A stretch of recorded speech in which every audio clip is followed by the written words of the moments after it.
Here's the set. And here's the video.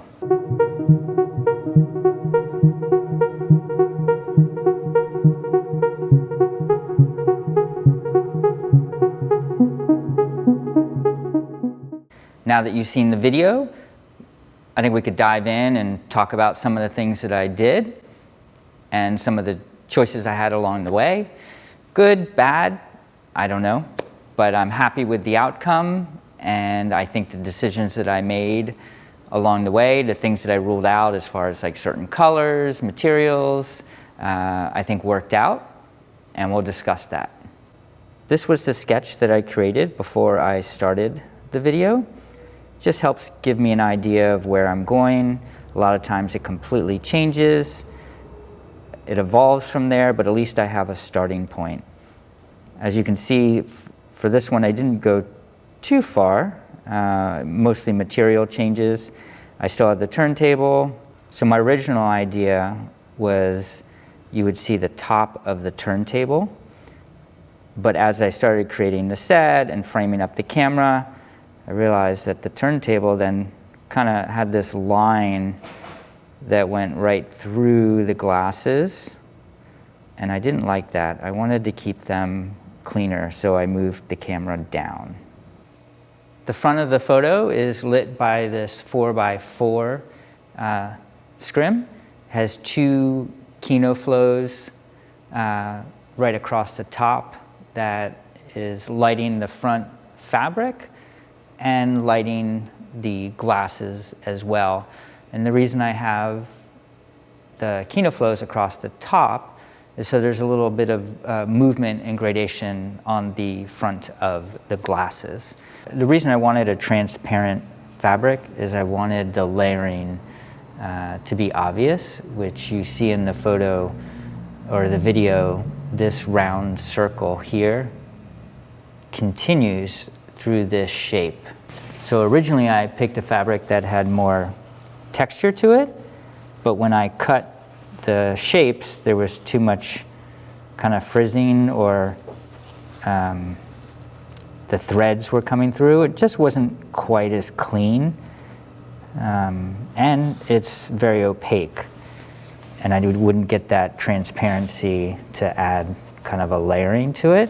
And originally I wanted this to kind of move a little when I was turning this, but I found it too distracting, so I ended up not doing that and just kept it still for the video. Turntable has a post here which goes up to a circular piece of plexiglass, which I just glued on there, and it turns just by me turning the base. The height of the circle was actually created just with a piece of paper, which is then just glued on the side. And I just have this tape here to hold it from kind of bending outward. That's what gives it its shape. I could have made this paper go all the way around, but for what I'm doing, it only needed to go part way. So the curtains here in the background are lit by this Kino Flow LED tube, and originally I had the tube, let's take it here. Originally I had the tube going this way, and that would add a lot more dimension across the curtains, making them have a lot of depth and contrast. As I was working on the photograph, I noticed that contrast interfered with the black of the glasses, and it made them not stand out from the background. So I switched the light down here, which would then give the curtains some shape, but it would fill in the shadow areas so it wasn't as contrasty. And the reason I brought it down to the bottom versus up here at the top is it gave a little gradation on the curtains, and the gradation happened right around where the glasses are, making those pop a lot more from the background. So right now there's a light brown curtain in the background for the shot. Originally, I wanted to use this darker brown, which, as we discussed earlier, the darker color on the background made the glasses not stand out as much. But this brown also turned out a little more red, and it seemed like a show curtain, and I didn't like that.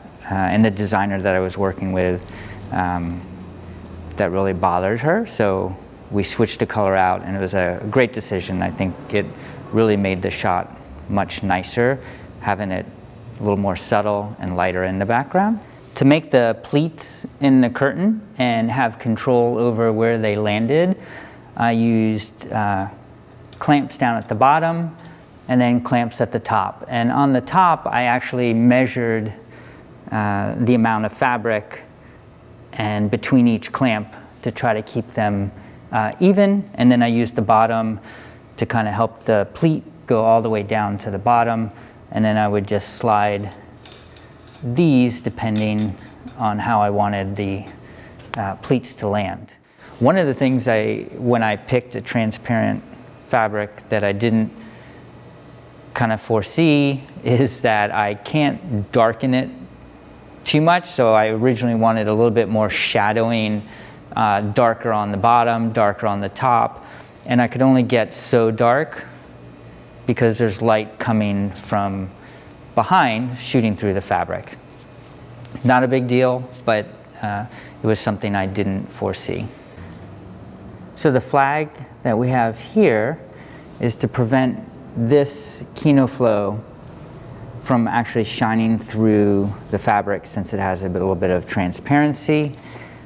And when I put this flag here, it was working, and then I realized on this side it was creating a line in the fabric. So I cut this piece of cardboard and put that there, and that shape helped block this light that was going up on that side of the fabric.